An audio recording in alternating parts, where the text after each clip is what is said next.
Утрински стихови од Библијата. 24 октомври. Погледнете ги полињата. Зар вие не велите уште 4 месеци и жетвата ќе дојде? Еве, ви велам, подигнете ги своите очи и видете ги нивите како побелеле за жетва. Јован 4:35.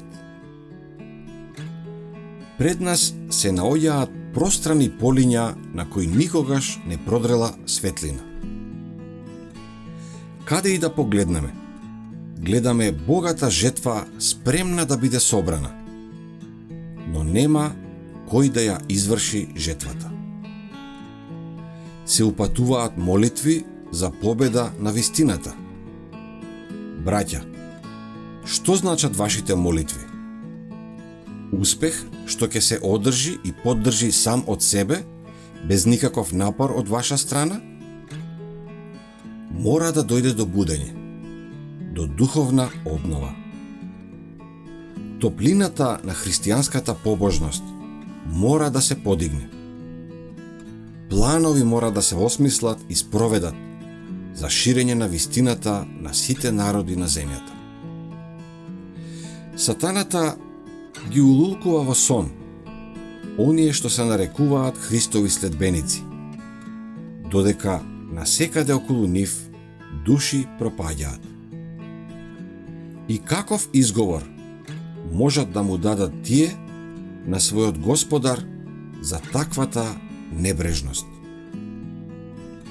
Постои работа за секој поединец кој го споменува името Христово.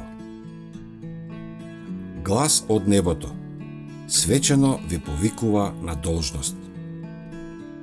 Послушајте го овој глас и веднаш фатете се за работа на кое било место со кој било капацитет.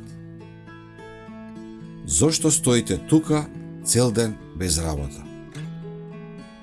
За вас има работа што треба да ја завршите. Работа што ги бара вашите најдобри сили.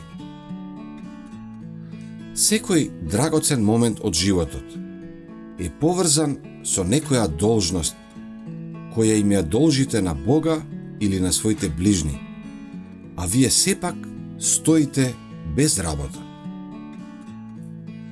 Големо дело за спасување на душите останува допрва да се заврши.